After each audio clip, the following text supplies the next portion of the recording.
Good evening, folks. It is July 15th, just after 8:30 p.m. Central Standard Time. Hope our creators keeping you well and safe wherever you are in the world. I'm just going to do a quick update.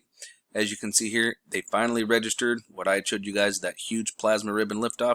Looks like we're going to get struck right around between the 20th and 21st. Looks like it's going to be a slow-moving event, 20th into the 21st. So we'll have to keep our eyes on that and see how long that's going to take. With it being a slow-moving plasma ribbon, it can definitely take quite a while.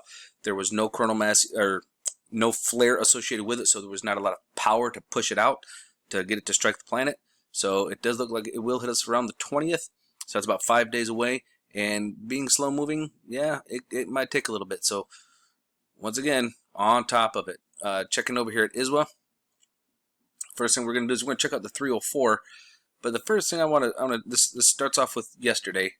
There's a couple things I want to take note of. Of course, we've got lots of little eruptions. That was from last night. And then we're going to start off with today. We can see this plasma bubble here, and look, no real flare, just an eruption. Okay, now that did come out. That one did come out with a little bit of force, as you can tell. And then as we start scrolling through, if you'll notice, you'll see all kinds of. There's a pop over here. It looks like we've got a small one down here, a little burst here. There's all kinds of little ones that are coming in behind it.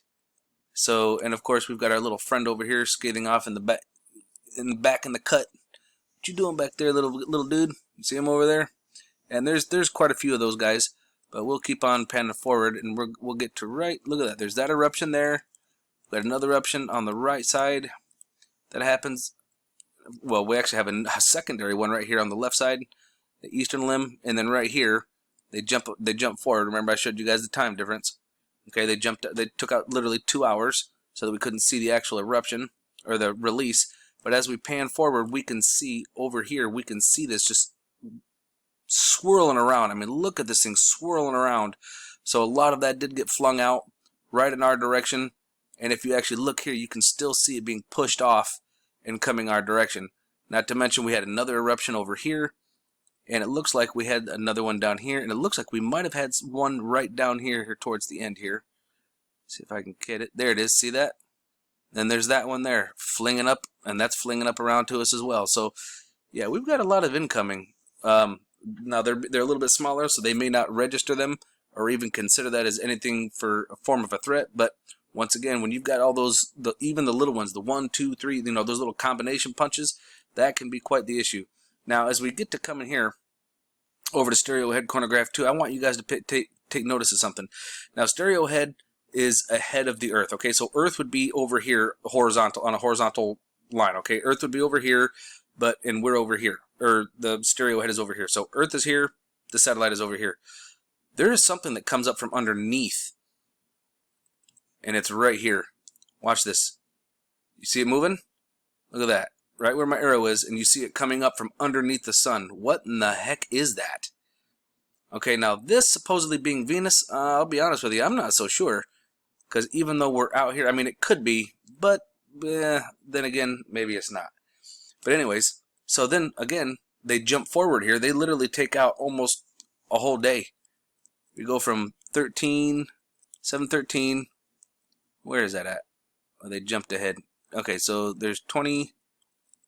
There we go, from 2100 on the 12th to 7:38. Well, what in the heck happened to, I mean, we're looking at what, 7, 8, 9, 10 hours? I mean, that's a long time, folks. That's a long time of data that's missing. Why were they wanting to rule that out? That's my question. And then, of course, we've got this little guy here that just kind of shows up out of nowhere. And as we string forward, there's a couple little friends that we see. And this image really has me kind of perplexed as well. Look how dense and bright this plasma is with Venus coming over here. There's a lot of strangities going on. Some of these satellites, they're starting to not add up. And then this is the one that we had this morning with the ribbon release. Almost looks like there's something there. Not 100% sure. It kind of looks a little sus, I'll be honest with you. But it could just be a big old thick dense ball of plasma. And also, if you guys notice here, there was something coming out here as well. Look at that. Not sure what's going on. Coming over here to check out our flares. Again, we are living in a constant state of C flux. So M flares are definitely prominent, and we do have the possibilities of X flares. Probably X5 or less, but you never know. These sunspots are not predictable right now. Checking out our Schumann.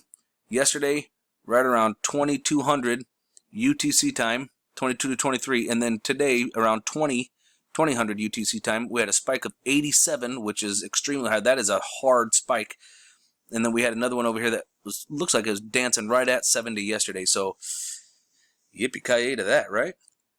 So have a good weekend, folks. Eyes open, no fear, and remember that love is the only way forward. Solar Wolf out.